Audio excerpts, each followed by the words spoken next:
everybody. Okay, so the topic for today is freedom from cyclic existence. Okay, nice topic, huh? Not the lower realms. Although maybe we need to hear the lower realms. But this one's good. For the next session, the folks in Australia, you had requested that I speak about the two truths, and I don't think that that's really what people need to hear right now. Yeah, and so if it's okay with you, and it better be, I'd like to speak about the 16 aspects of the Four Noble Truths. Okay, because that fits in much better with this topic. Instead of bouncing around all over, I mean, it's true when you have heard the whole Lam Rim from beginning to end, then whatever topic you hear, you know where it fits in the Lam Rim, and so you know how to put it all together. But not everybody who's listening to the talks can do that. So I think it's better to stay with a topic, over the course, and not be ping pong balls. Okay. I'll let Ben know, Venerable. Yeah. Okay. Yeah. Good. Okay. Yeah. So we'll start with the prayers, or I should say the recitations. Yeah. It's hard to say prayers because when we say the word prayer, we usually think of Judaic-Christian things, where you are asking somebody to do something for you, or you're asking for something to happen. And here, with the recitations we're doing, we're not doing that. Yeah, we're stating our refuge in the Buddha Dharma Sangha so that we're clear about what spiritual path we're following, and we're generating bodhicitta and then the four measurables so that we know why we're following this path. Okay, so we're not asking the Buddha Dharma Sangha to help us win the lottery or any such thing. Yeah, because this is a path really where it's up to us to do the practice. It's not for us to say, Buddha, Buddha, Buddha, please give me this, give me that, let this happen, let that happen. Because if the Buddha could have done that, or could do it in the future, he would have. I mean, what is the use of letting people suffer if you have, if you're omnipotent and have control over everything? I mean, none of us would let wars continue if we had that kind of power. So that's not what the function of the Buddha is. Yeah, he's the teacher, and what he taught us, the Dharma, is for our own benefit, but we have to practice it. Yeah, we can't just say, well, I don't. Well, we could say, yeah, and we do say, yeah, we do that, don't we? Yeah, but that's not to our advantage, and we can't just say, oh, it doesn't matter, okay, because it's up to us to put the teachings into practice and to make sure we understand them properly first before we put them into practice. And I say this because right now, one of our friends is in the hospital, And his mind is quite confused because he's bounced around to many different traditions and many different topics and hasn't really, understood how to put the path together, And he's still hoping that something comes from outer space and makes it all better. But that's not going to happen. Okay, so what we're really doing when we do the recitations is reminding us, that we need to study and learn the Dharma, discuss it, debate it, make sure we understand it correctly, put it into practice, and then share what we do understand with other people. And so that's our role. Okay, so let's start with the recitations and then we'll go into the topic. So we always visualize the Buddha surrounded by the other Buddhas and Bodhisattvas in the space in front of us. And we're surrounded by all sentient beings.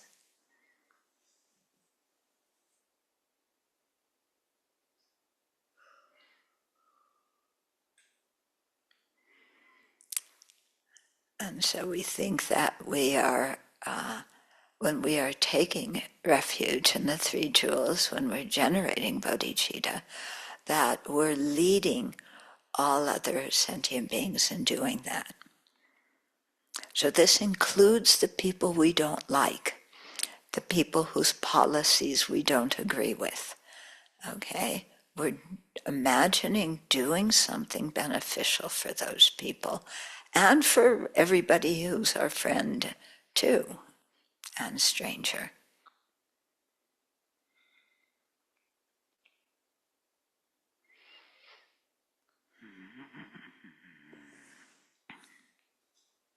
I take refuge until I have awakened in the Buddha, the Dharma, and the Sangha.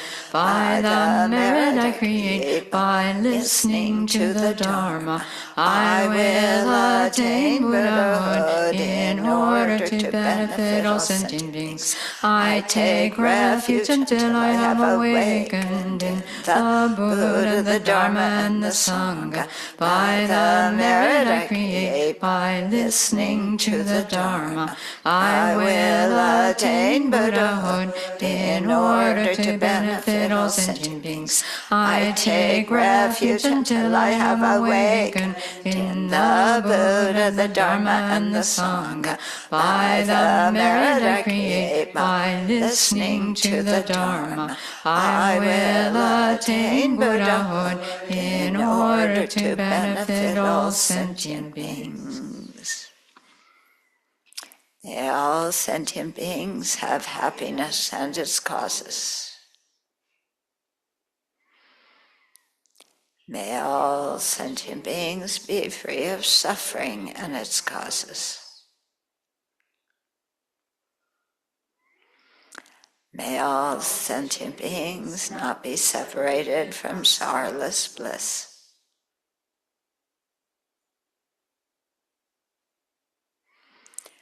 May all sentient beings abide in equanimity, free of bias, attachment, and anger.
So let's remember our ultimate aim of sharing the Dharma today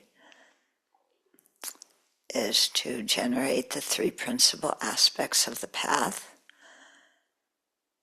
To first have the wish to be free of samsara. Then second, to generate the bodhicitta, the aspiration, seeking full awakening, Buddhahood, so that we can be of the greatest benefit to all beings. And the third is the understanding of reality. So for the benefit of all beings, may our understanding of these three principal aspects of the path become clearer and more deeply rooted in our mind stream.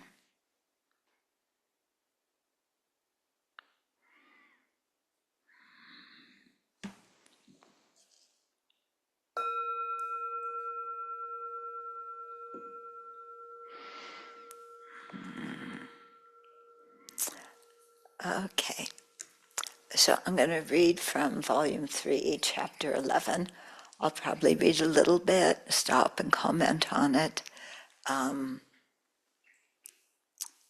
because what His Holiness said in this chapter is exactly what I would aspire to say in the talk if I were giving it.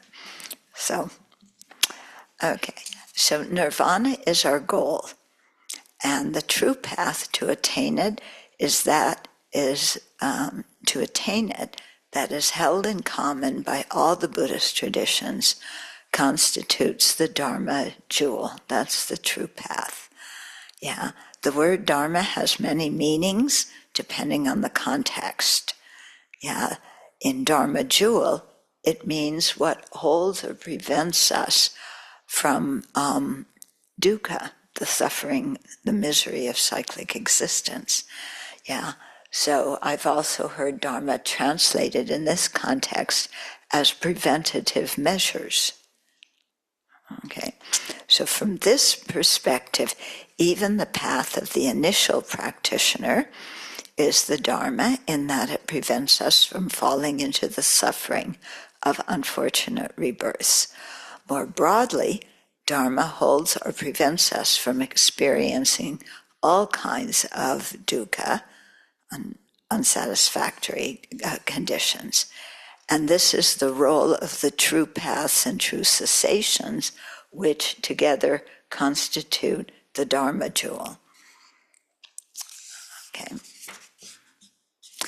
So in general, true paths consist of the three higher trainings: ethical discipline, concentration, wisdom. I think a lot of you are familiar with this, but it's good to review so that you have the broader context, yeah?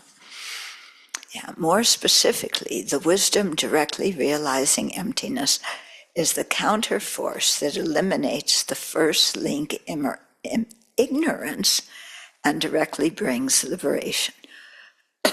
So when we studied about the 12 links to dependent arising, first link, ignorance. That's the big problem. Okay, one moment of this wisdom, that counteracts ignorance, is not sufficient to remove all deeply entrenched afflictions that have disturbed our minds since beginningless time. Ah, shucks, I thought I just have one, flash of ignorance, and then it's all gone. All my afflictions are gone. All the, defilements on my mind stream are gone. I was counting on that. What a letdown. Can't the Buddha arrange the path so that it's quicker, so that, I can just go through all these really quickly? Yeah, okay, who wants to go complain to the Buddha? Good luck. Yeah, I'm not going to complain to the Buddha. I know better now. Yeah, but, why isn't one moment necessary?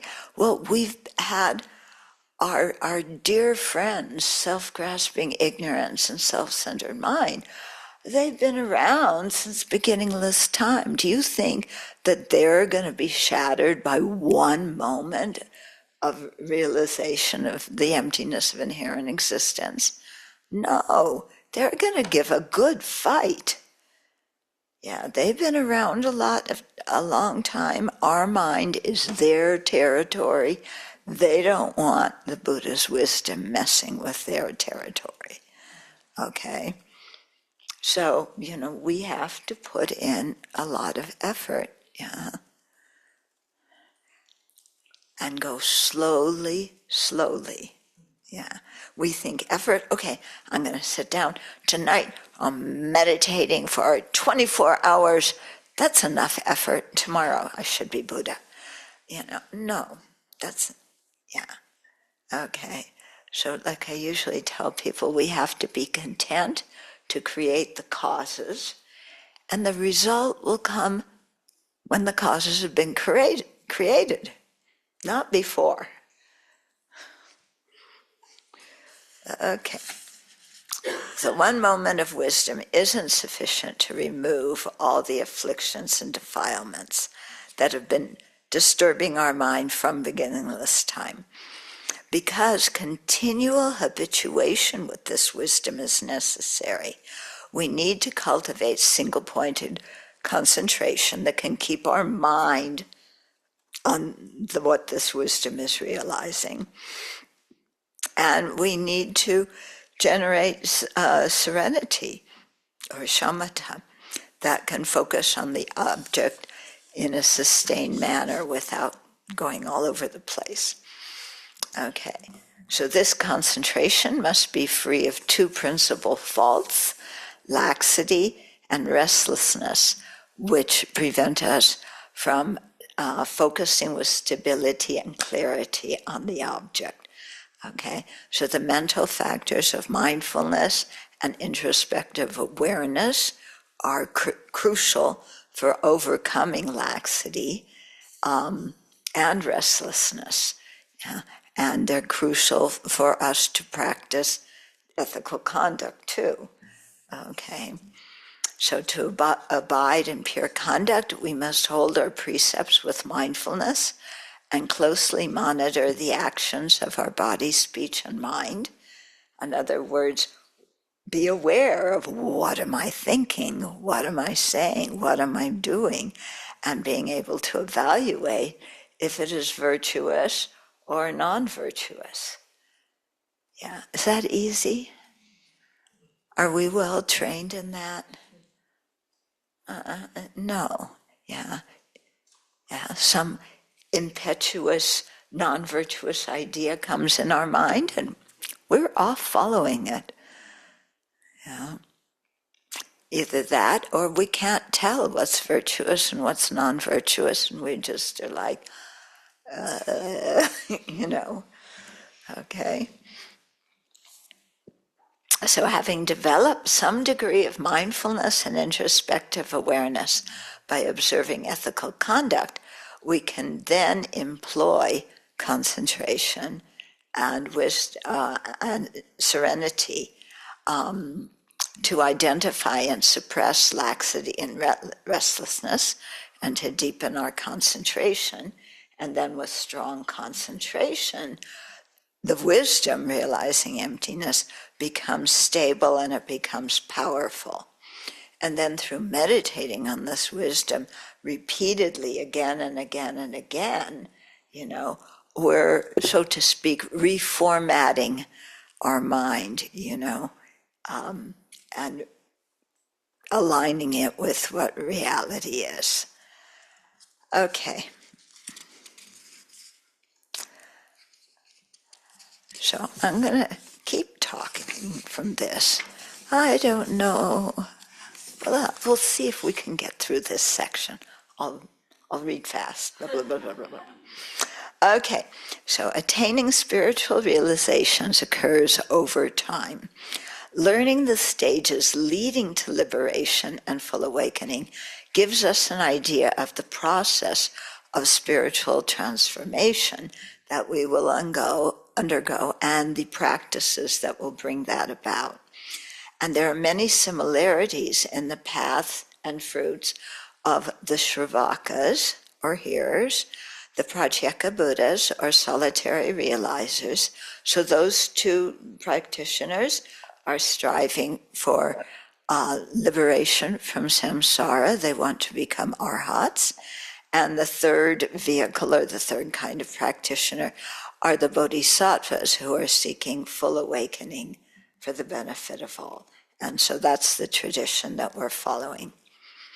Okay, so there's many common things when we talk about the path between all three of those vehicles, but there's also some differences. Okay, so before even entering one of those three vehicles, we must have a correct and stable understanding of the Buddhist worldview, purify our minds, and create much merit. Yeah, that sounds easy, just 3 times. Understand the Buddhist worldview, purify, put a little bit of Ajax on the mind, and create merit, and then pour the chocolate in, So, yeah, it sounds good. Okay. But, the Buddhist worldview is quite important. And if we don't understand that, then the path doesn't make sense. Okay? So we have to understand what samsara is. It's taking rebirth again and again under the influence of afflictions and karma. Yet, what are our afflictions? Chief ones: ignorance, anger, and attachment. What is karma? It's the actions we do, that leaves a kind of memory trace in our mind stream that will influence what we experience and how we look at things in the future. And that we're reborn lifetime after life under the influence of ignorance, anger, and attachment. And the reason we're practicing the Dharma is because, birth again and again and again in samsara, it's like been there, done that, got the t-shirt. I want to get off the merry-go-round. I'm sick to my stomach. I've been riding the little horsies. Remember when you rode horsies? You ride the little horsies and they go up and down and up and down, and it seems really fun. And if if you can get off after a short period of time, then you want to go back on because it was fun. But if you're staying on those little horses up and down for a long time, at a certain point you scream, "Mommy, get me off of here." And then Mom has to come to the rescue and, separate you from the plastic horsey that you've been riding on. Okay, so this is the function of the wisdom realizing emptiness, to help us get out of this cycle, So this is all quite important. And also, it's not like we sit down, we're brand new to the Dharma, and we just sit down and, okay, tell me about emptiness. You hear one talk about emptiness, and then you sit down and meditate on it as a Buddha.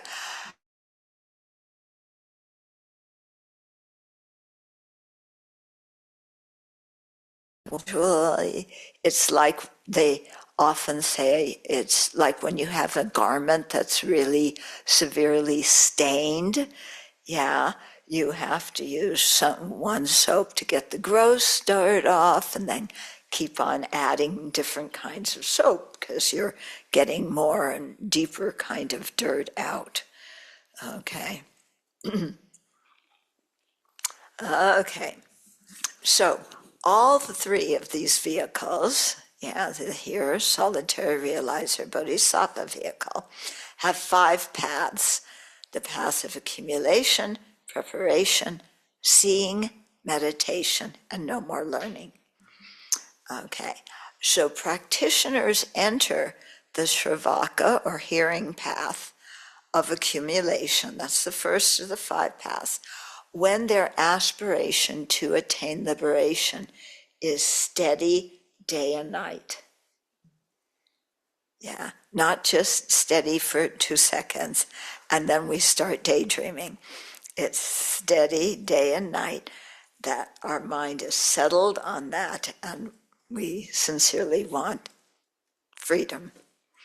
Okay, but practitioners enter the bodhisattva path of accumulation when bodhicitta spontaneously arises in relation to any and all sentient beings.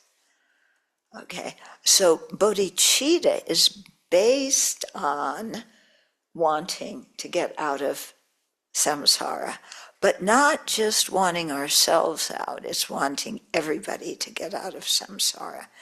Okay, and so it's a much vaster kind of motivation. In all 3 vehicles, practitioners go from the path of accumulation to the path of preparation when they have attained the unity of serenity and insight on emptiness. Okay, so here, first of all, you have the correct view of emptiness.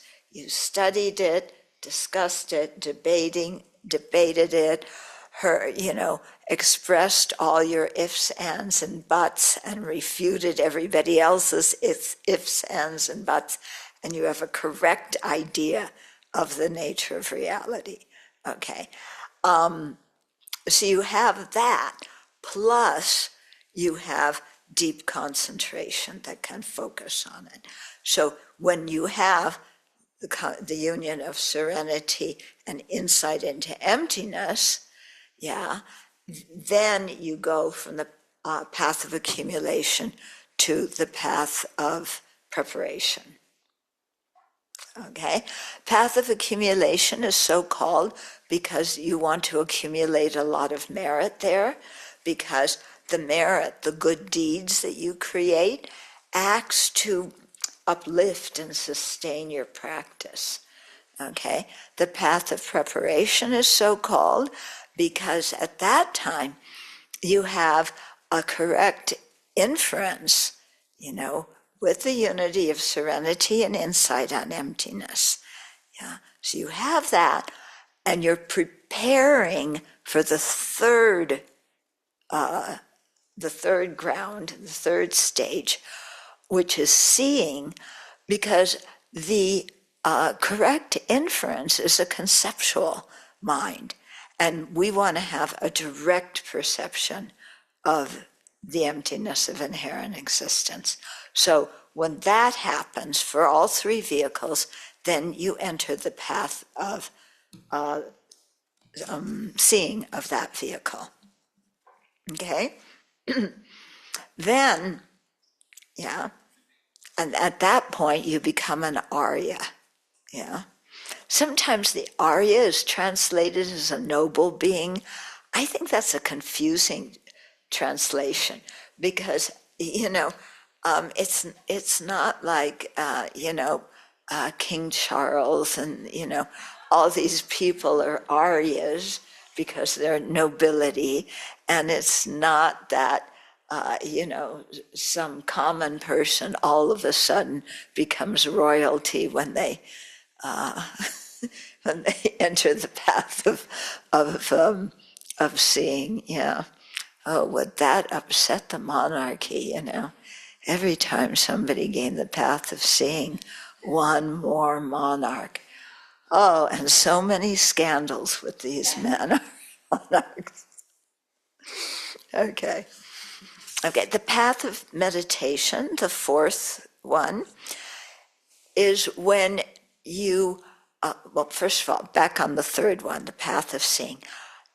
For the rest of the path of seeing, while you're on it, you work at eliminating the acquired afflictions.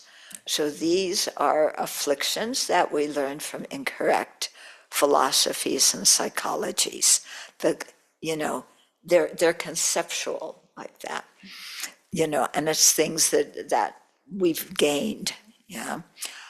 When we enter the path of meditation, then we're going deeper and we're eliminating from the root these same afflictions, yeah, but their innate aspect, yeah. So the innate aspect of the afflictions has been with us beginninglessly, yeah. And it's called the path of meditation. Meditation has the same verbal root in Tibetan as to habituate or familiarize. So on this stage, you're habituating yourself with the view of emptiness, you're familiarizing yourself with it, and that enables the emptiness to be that plus the merit that you've accumulated gives your realization of emptiness. It turbocharges it and makes it really powerful, so it can eliminate these more subtle afflictions. Okay, so stream enterers, yeah, they are the first level of the Shravaka and solitary realizer aryas. Okay, so there's 8 approachers and abiders to 4 different stages on the path, the Shravaka path and the solitary realizer path. Okay, so the stream enterers, they're so called because they're entering the stream of the Dharma that's going to go to Nirvana. They're the first level of Shravaka Aryas on the path of seeing, and they have eliminated the acquired afflictions. Afflictions may arise in their minds, and they may create destructive karma. Yeah.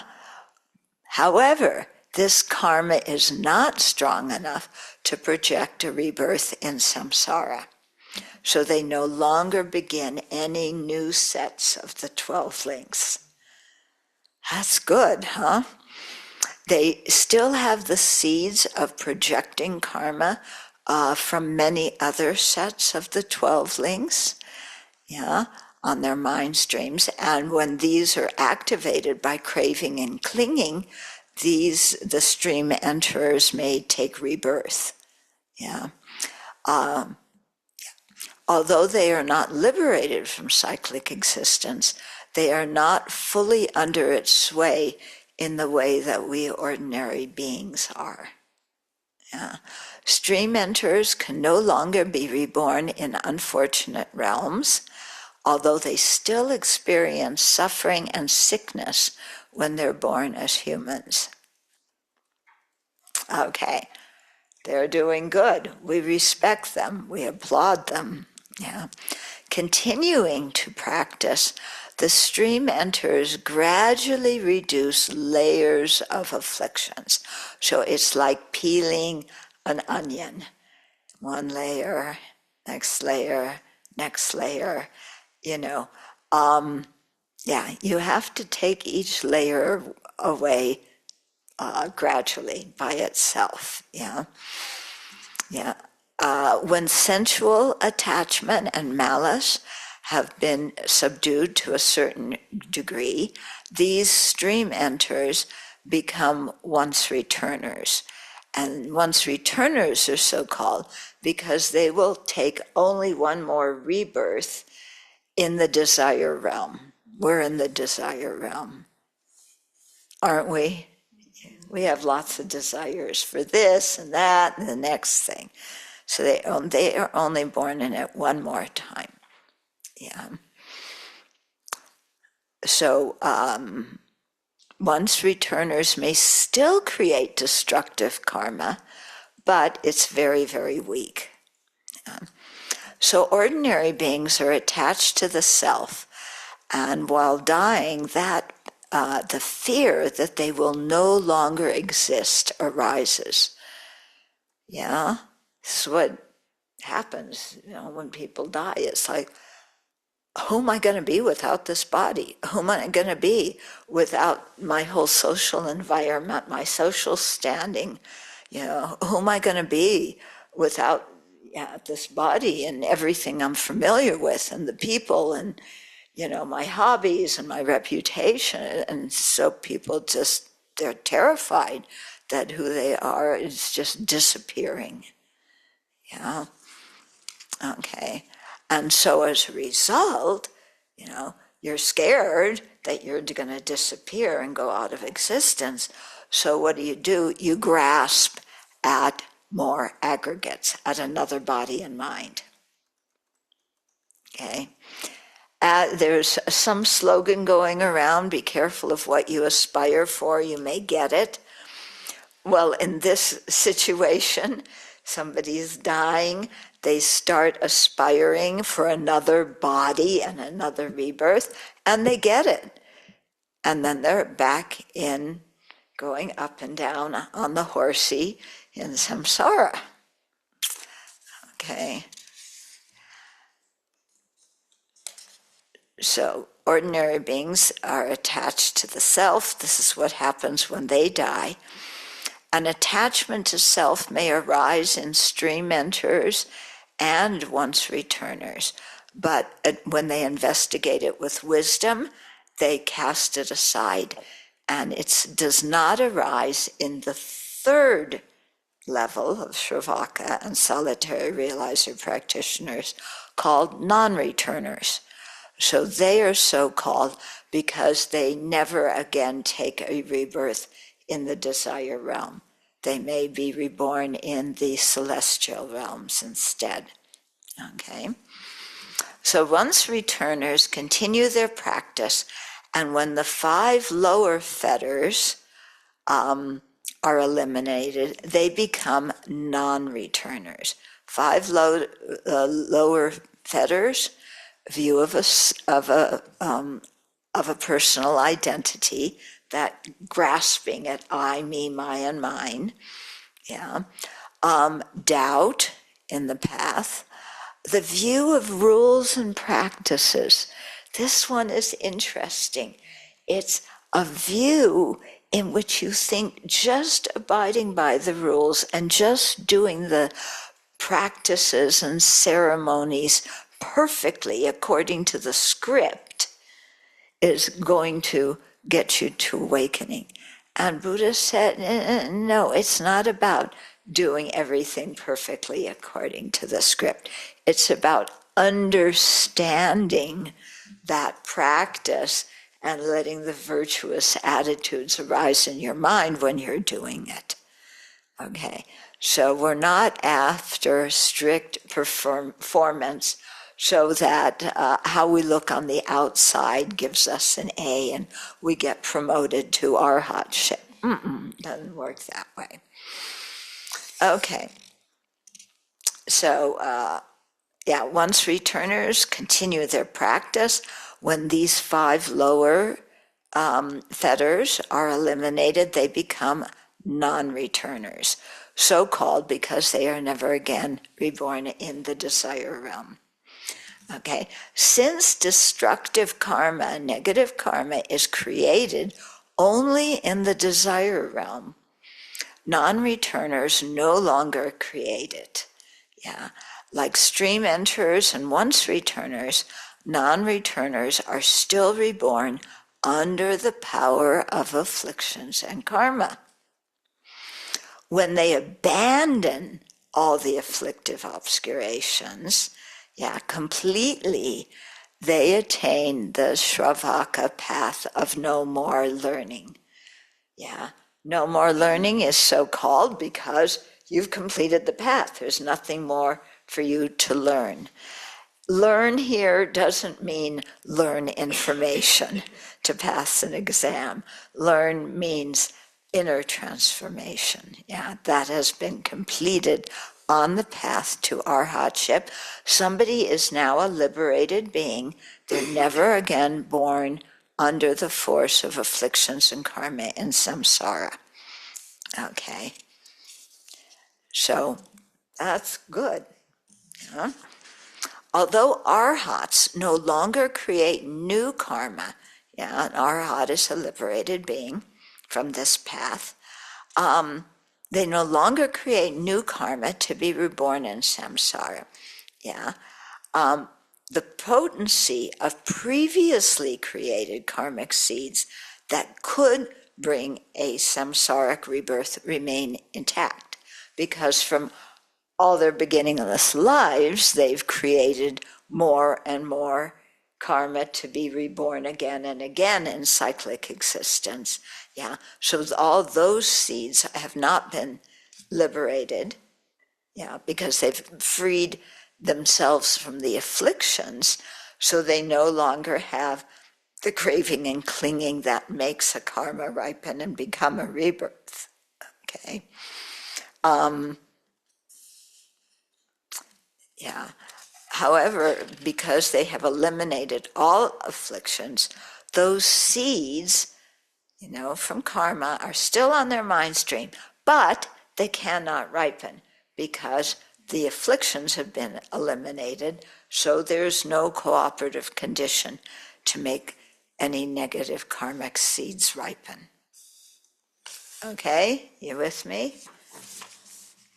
Okay, the karmic seeds of completing karma remain on arhats' mind streams, and these may ripen. Okay, now when we talk about rebirth, there's two kinds of karma we're talking about. Throwing karma, sometimes translated as propelling karma. That's the karma that pushes us into a specific rebirth in a specific realm. It propels us, it throws us into that new rebirth. Yeah. And then the second kind of karma is completing karma. So these are the actions that don't throw us into the next rebirth, but they complete the circumstances of that rebirth. So these are the karmas that will influence who our parents are, okay, what gender we're born, what we look like, what kind of habits we have, these kinds of things that kind of fill out the life, they complete the life, but they aren't the principal karma that establishes us in a specific rebirth in a specific realm of existence. Okay, but they sure are important. Yeah, if you have the completing karma to be born in the West, it's different than having a completing karma to be reborn in Sudan at this moment in time. Okay, yeah, if you have the completing karma to be reborn blind, you have a different experience than if you have the completing karma to have sight. Yeah, so all these kinds of attributes and things that influence our life, that's the completing karma. Okay, so karmic seeds of completing karma remain on arhats' mind streams, and these may ripen. Okay, the most famous example of this occurred to Moggallana, one of the Buddha's chief disciples. Okay, so this is a story right out of the Pali Canon. Okay, so many lifetimes ago, before he was born as Moggallana and became a chief disciple of the Buddha, he had killed his parents. Although he had been born in the hell realm as the ripening result of that deed, the fruit of that karma had not yet been exhausted. Yeah. So some non-Buddhists knew that Moggallana was foremost among the Buddhist disciples in terms of his supernormal powers. He could fly, he could go through water, walk through walls, these kind of powers he had. And so these non-Buddhists knew that he had those powers and that he would use those powers to bring people to the Buddha Dharma. These non-Buddhists were jealous of him having these powers, okay? And they were jealous of the Buddha and all of the Buddha's disciples. So they directed some thugs to kill Moggallana. Okay, now Moggallana was an arhat. He didn't want these people to create the negative karma of killing an arhat. Yeah, do not kill an arhat. It is not the ticket for a good rebirth, okay? It's a quick ticket to the lower realms. Don't do it, okay? So he wanted to spare these non-Buddhists the karma of creating that. Yeah, so what did he do? He tried to use his supernormal powers to escape, to fly away, so that these thugs couldn't get to him and kill him. Okay, but due to the karmic seeds remaining on his mind stream from having killed his parents, however many eons ago that was, his supernormal powers failed. Yeah, and the thugs beat him severely and left him for dead. Yeah, Moggallana crawled to the Buddha, paid final homage to the Buddha, and then passed away.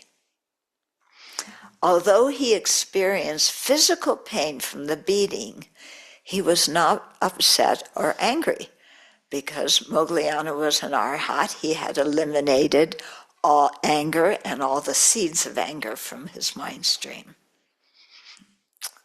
Okay, so he wasn't upset or angry. While arhats are alive, intentions arise in their mind, but they do not leave any traces. So the Dhammapada compares the actions of arhats to the flight of birds across the sky. Okay, when a bird flies, there's no trace. Okay, so here's what the Dhammapada says.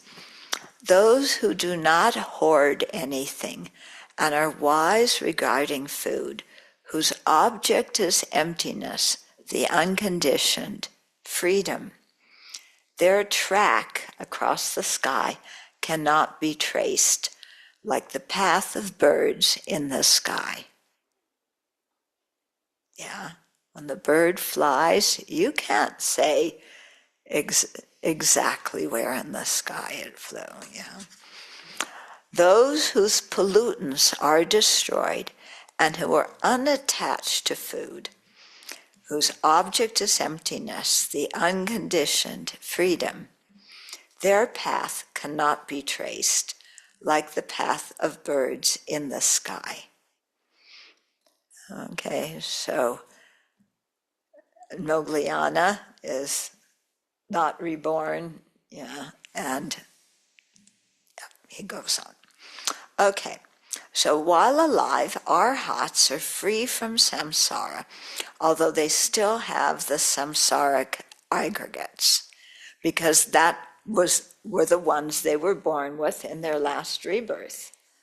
Okay, including an arhat. While an arhat's alive, he has a samsaric body and mind, because when he took that rebirth, he wasn't yet an arhat. Okay, so they still have the samsaric aggregates, especially the body that they took at birth, which is the ripening results of polluted or contaminated karma, meaning karma created under the influence of grasping at inherent existence. So those, while alive, yeah, the arhats, their bodies are true dukkha, yeah. So their nirvana is called the nirvana with remainder, because they have attained liberation, they have nirvana, but there are arhats who are still alive in their final life, So they still have the remainder of that polluted body. So they have the nirvana with remainder. When they die from that last rebirth, then they have the nirvana without remainder because they separate from that old body. Got it? Okay. However, or put it this way, when they attain nirvana without remainder, all karmic seeds vanish on their own without having a remedy needing to apply an antidote to them. Okay, although the latencies of afflictions still remain on their mind stream. Okay, so you have the afflictions and the latencies of afflictions. The example of them is like onions, okay? When you cook onions, they're in the pot, you're cooking onions, they stink, you can see, they do smell, don't they? You like the smell, maybe, but, they have a smell, and it's prominent. Now, when you take the onions out of the pot, the pot still smells. The onions are out, but the smell is still there. So similar with arhats, the afflictions are out, they're done, but there's the latency of the afflictions. It's like some subtle trace left from having had the afflictions for so long. Okay, so arhats still have that. Okay, but they leave their 5 polluted aggregates from that last rebirth, and now they take what's called a mental body. A mental body is not made of atoms. It's not molecular. You can't measure it with scientific instruments. And they now have a nirvana without remainder.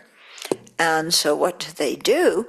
They remain in peaceful nirvana for a long time, until something happens. They say until the Buddha wakes them up and encourages them to become fully awakened Buddhas. And at that time, they generate bodhicitta, and they enter the Mahayana, or the Bodhisattva, first path of accumulation. Now, this language of the Buddha has to wake them up from their peaceful meditation on emptiness. In our Western Buddhist monastic gatherings that we'll be hosting again in October here, in one of the previous ones, in our dialogue with our Theravada friends, somebody said, okay, what's the difference between an arhat and a Buddha? Because when we praise the Buddha, we also praise the Buddha as an arhat. So are arhat and Buddhas the same? Are they different? What's going on? Okay, so somebody said exactly this. An arhat is free of samsara. They remain meditating on the nature of reality, okay? And they're in that meditation just kind of forever and ever, So far, so good. This is exactly what the people on those paths say. But, the Mahayanas say, then the Buddha wakes them up and tells them they have to generate bodhicitta and care about all sentient beings and enter the Mahayana vehicle. When we said that to our Theravada friends, that the arhats have to get woken up, I will never, ever again say that to somebody who follows that vehicle. It did not go over well. Yeah, they were, what do you mean? He's a liberated being. The Buddha has to wake him up. He's already awoken. He's out of samsara. He doesn't need to get woken up again. They were, one of the guys was really mad. So I'm warning you, do not say that when you're doing an interfaith dialogue with not inter-Buddhist dialogue with our Theravada friends, okay? Because then they will pay us back by saying all the things that their tradition holds about the Mahayana tradition. Like, your sutras are all just made up. Yeah, let's not start on that. This is not a good way to go. We are all Buddhists. We respect each other. Yeah, we respect arhats. We respect Buddhists. Let's not get into, this kind of criticizing each other. Okay. So let's. So they remain.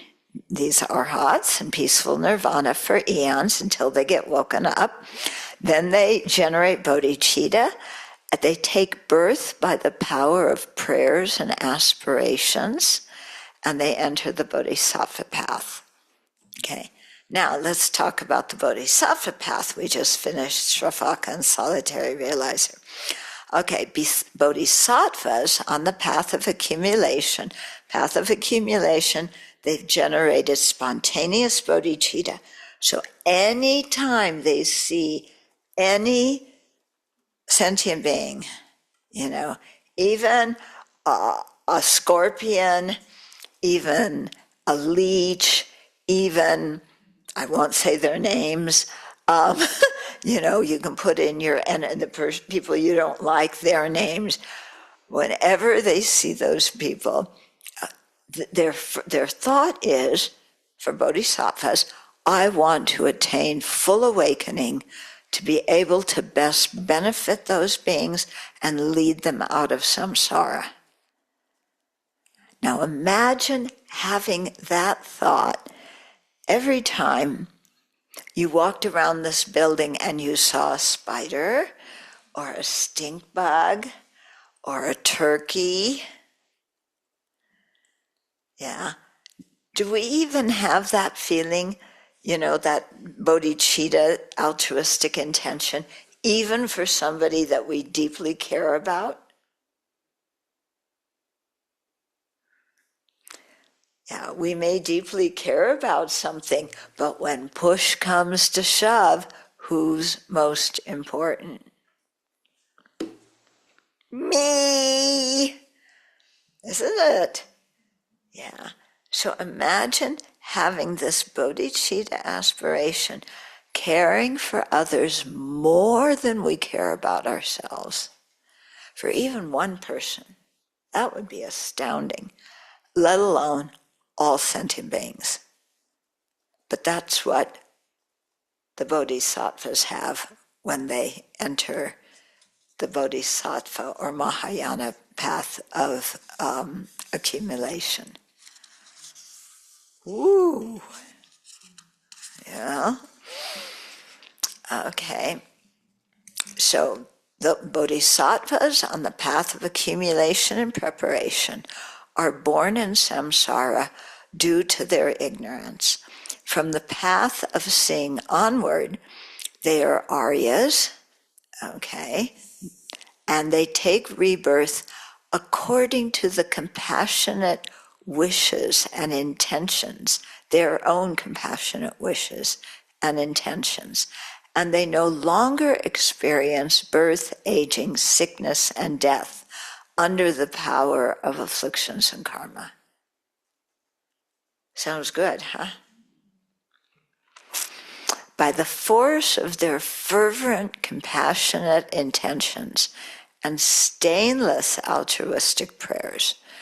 They may choose to take rebirth in a particular family or country to benefit the beings in that place.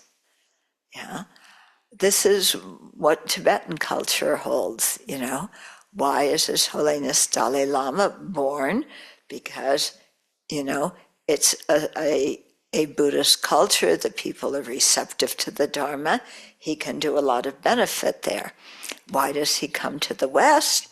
Because maybe a few of us, you know, are ripe disciples.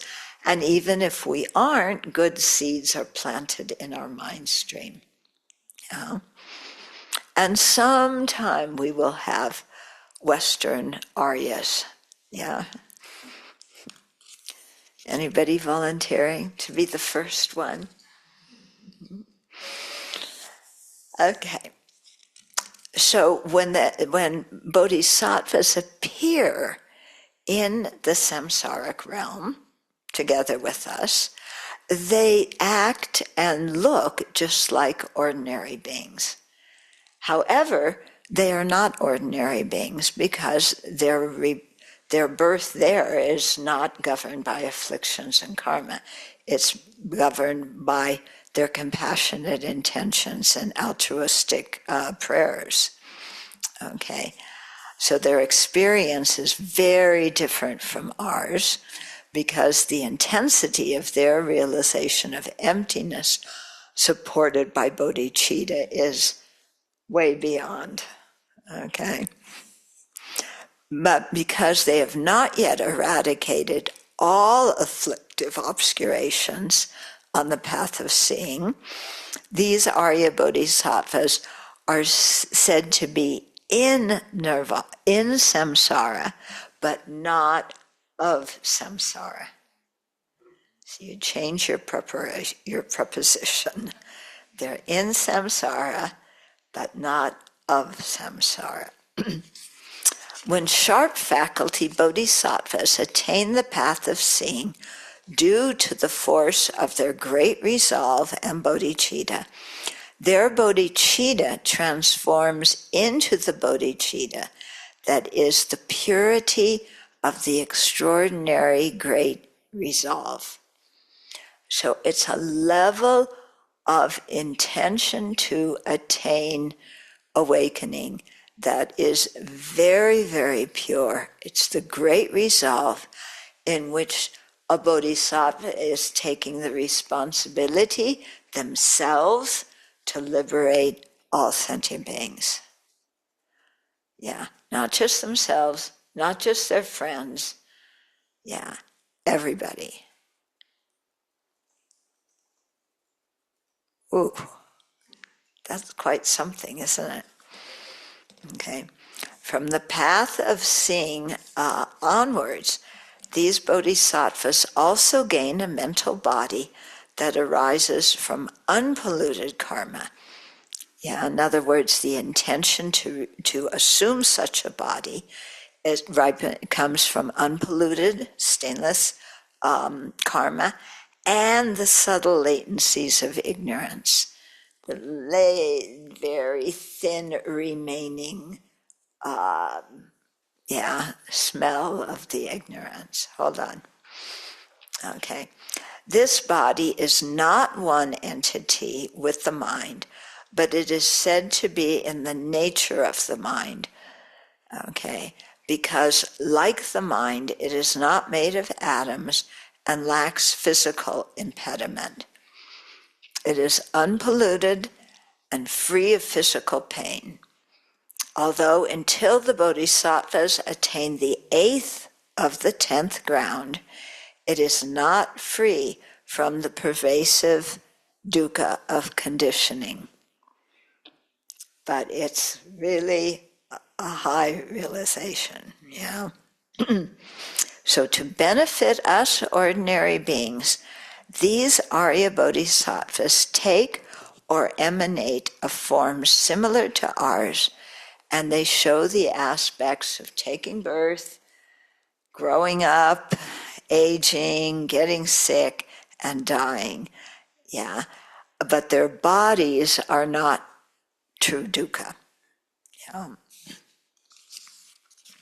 So they can choose where they manifest according to where they think they can be the most beneficial.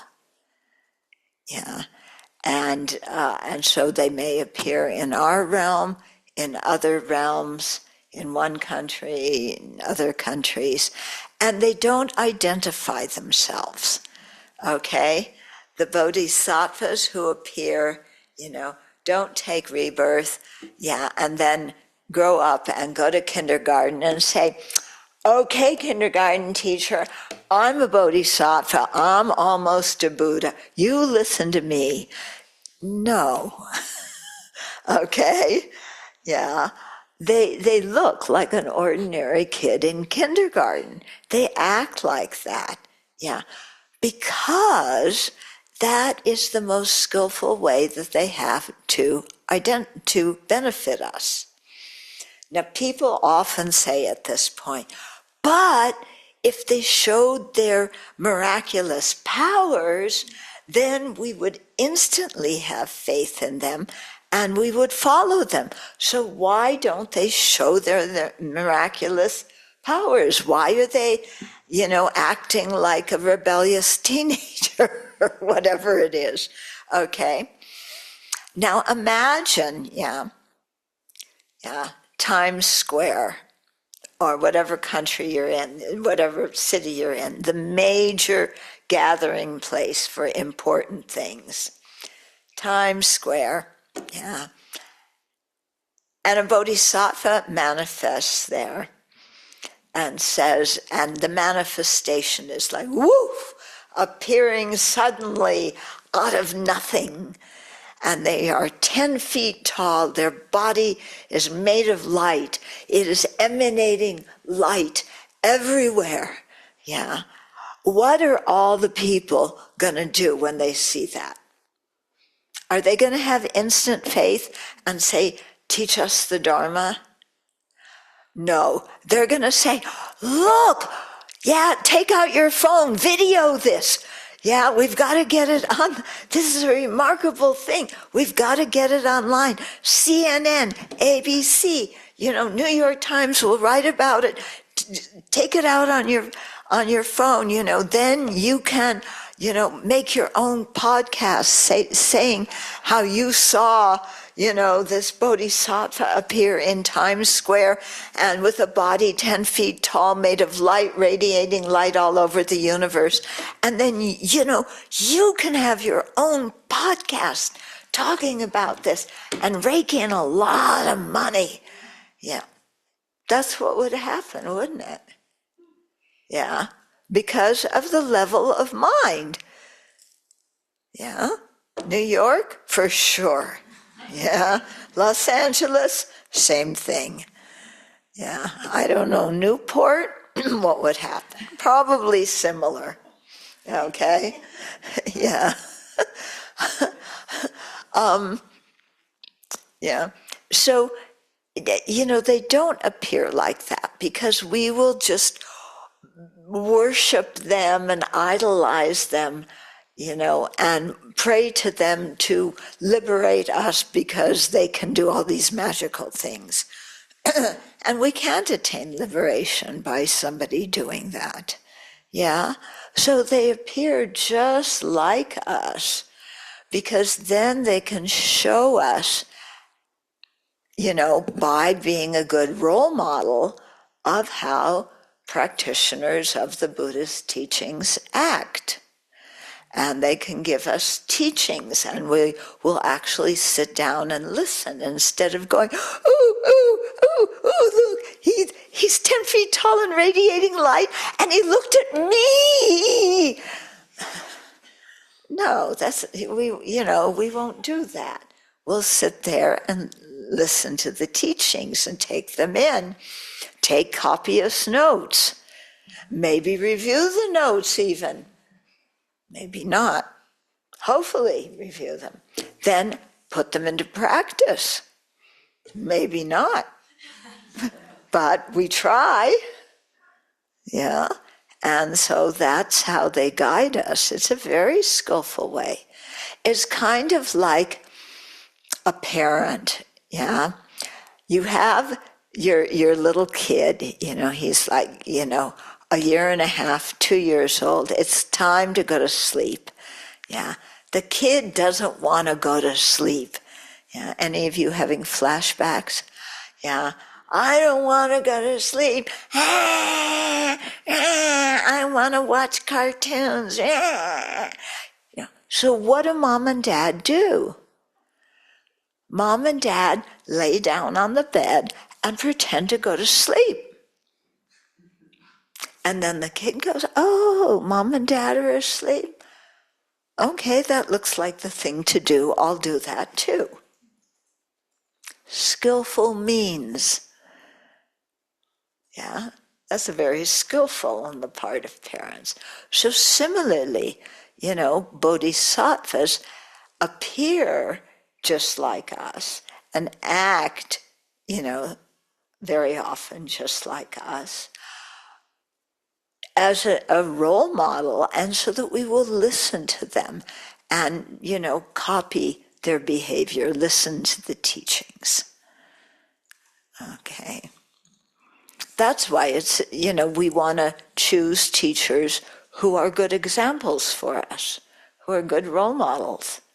You may like somebody a whole lot, but if they're not a good role model, then what's going to happen?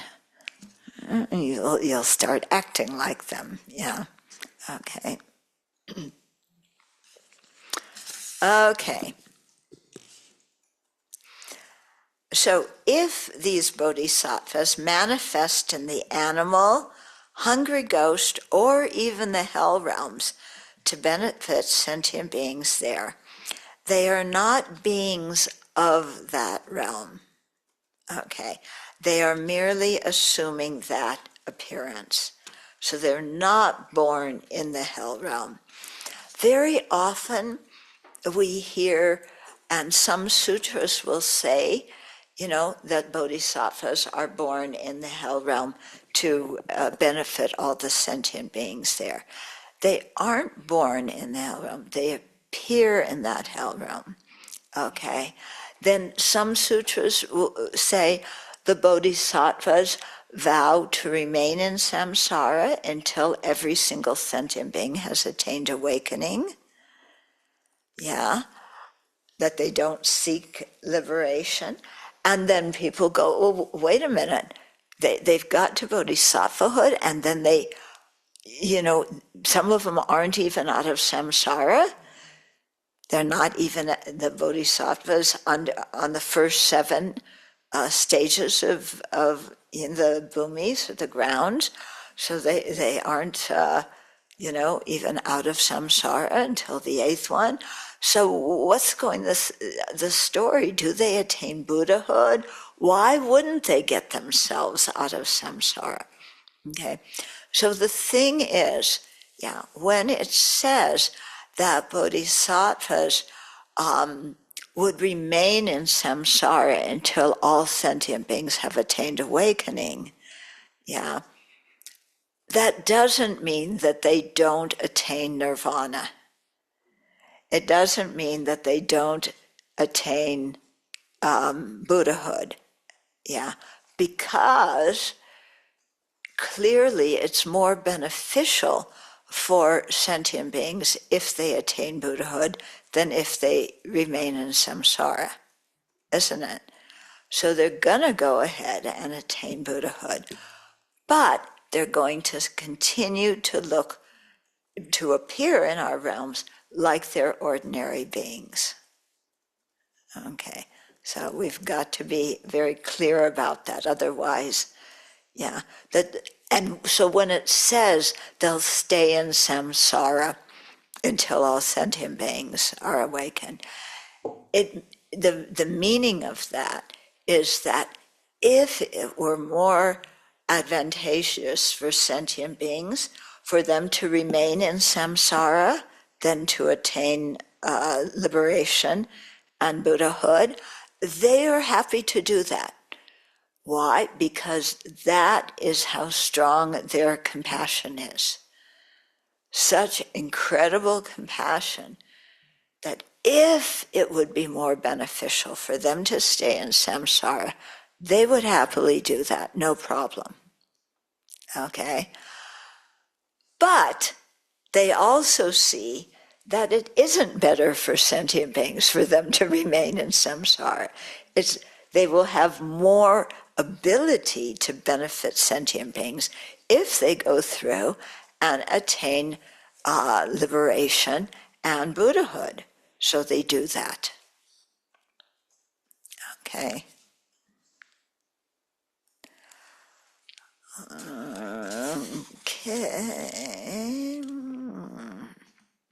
Okay, so if these bodhisattvas manifest in the animal, hungry ghost, or hell realms to benefit sentient beings there, they are not beings of that realm. They are merely assuming that appearance. Bodhisattvas who practice Tantra actualize an impure illusory body and then a pure illusory body, even when they still have a polluted human body, because there's special techniques in Tantra. The actual or ultimate unpolluted body is attained at Buddhahood. Arya Bodhisattvas progress through the 10 Bodhisattva grounds that occur on the paths of seeing and the paths of meditation, until they reach the 8th of the 10 grounds on those two paths. Afflictions may still manifest in their minds, but they don't remain long and don't function as afflictions usually do, in that they do not disturb the mind. So you might have one little squeaky, microsecond of an affliction, but it's not disturbing your mind at all. Yeah, and they create only, the Arya Bodhisattvas create only unpolluted karma. Okay, so unless they had previously become Shravaka Arhats, Arya Bodhisattvas are not liberated from samsara until the beginning of the 8th Bodhisattva ground. At this time, they have purified all afflictive obscurations and become what's called pure ground bodhisattvas. Pure ground are the 8th, 9th, and 10th grounds. Since cognitive obscurations still remain on their mind streams, they must exert subtle effort to motivate their physical and verbal actions done to benefit others. But not very much effort. Now I don't know about you. If I want to help somebody, I have to really sit down and work at the effort. I got to get up. I got to go somewhere and do something. I don't feel like it. Why can't this person solve their own problem? Why do I have to get involved? Anybody else have thoughts like that when you're asked to benefit somebody? Okay. So at the time we become Arya Bodhisattvas, we're done with that. But the cognitive obscurations are still there. So during the 3 pure grounds, they gradually abandon even the cognitive obscurations. And at the Mahayana path of no more learning, those cognitive obscurations are completely gone, and they become Buddhas who spontaneously and effortlessly act for others' welfare until samsara ends.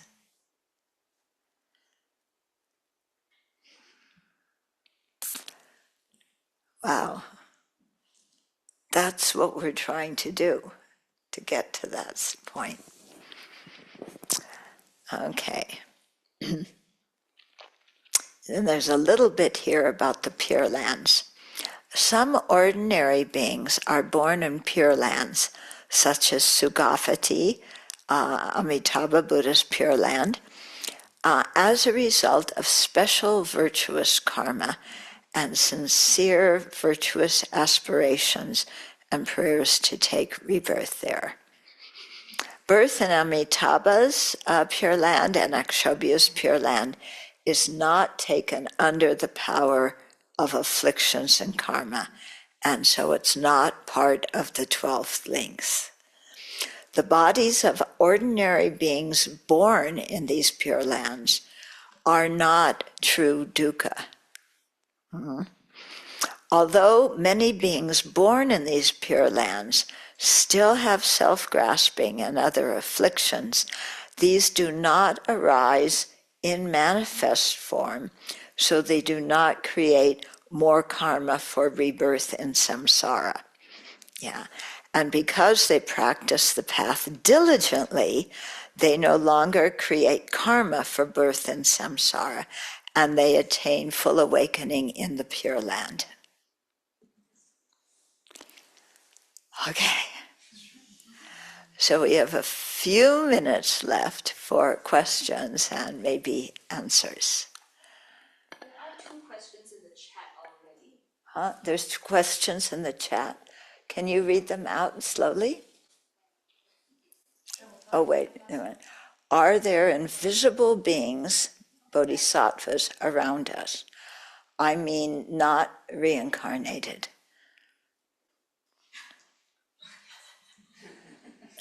Yeah, they may be.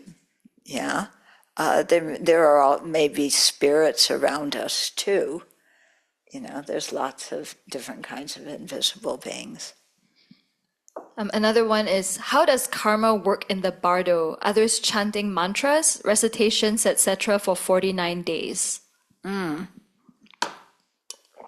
So usually when somebody dies, the relatives do practices, and they dedicate the merit created from those practices for their relatives who are still in the intermediate stage, the bardo, between one life and they haven't been born in their next life yet.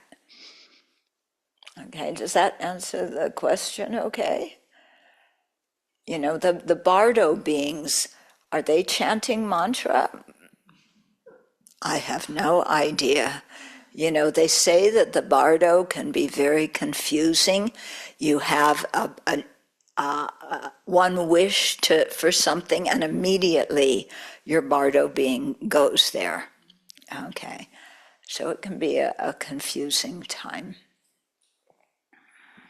And another question is, I'm wondering why it's important to differentiate between throwing and completing karma.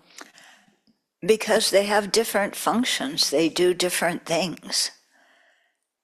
Yeah, it's like, differentiating between sugar and salt. Yeah, you may want to have, when you bake something, you have a little bit of salt and you have more sugar. But, they have different functions, don't they? So the same thing between completing and throwing karma. Any other questions? Yeah?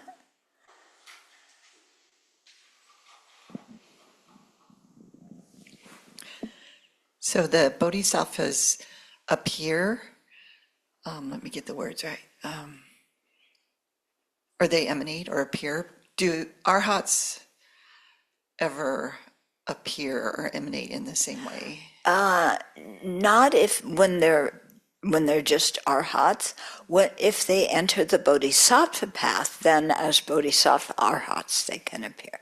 But normally they would remain in their meditative equipoise on emptiness. Okay. You had one.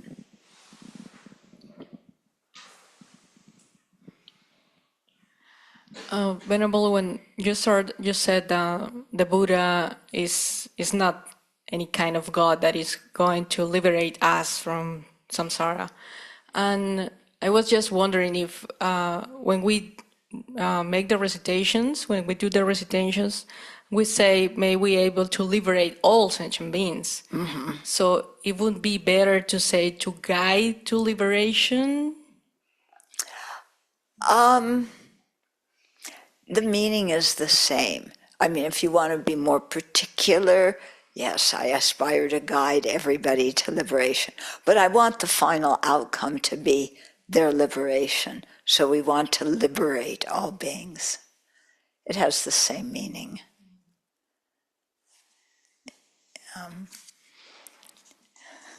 And it makes us think, because if you say, I want to guide them to liberation, okay, go there, study there, do this, yeah, I'm going to have a cup of tea, come back when you want something else. But when you say, I want to liberate them, it's implying that we're putting a lot of energy into this. Okay.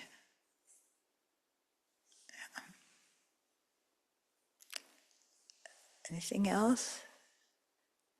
Tracy again, yeah. So I think I remember hearing that Shakyamuni Buddha was never on the solitary realizer here path prior to. Are there famous Buddhas who did start out that way? Yeah, there must be. There's a path, and there must be people who followed that, became arhats, and then entered the bodhisattva path and became Buddhas. I don't know who they are. Yeah, let's see. Maybe I should look up in my my address book. Let's see. Okay. One more? Okay. Just a clarification, does the deceased person in the bardo have karma cleared by their relatives chanting? The karma is not cleared by that, okay? Because we have to purify our own karma. But what the chanting and the prayers and everything do is it creates a good atmosphere, okay? So that hopefully that the person in the bardo, their virtuous karma can ripen and throw them into a good rebirth. Okay, but we can influence other sentient beings, we cannot purify their karma. If we could, yeah, the Buddhas would have purified all of our karma by now. But we have to do it. Yeah. It's like eating and sleeping. You have to do it yourself. You can't hire anybody else to do it for you. Okay, so let's dedicate.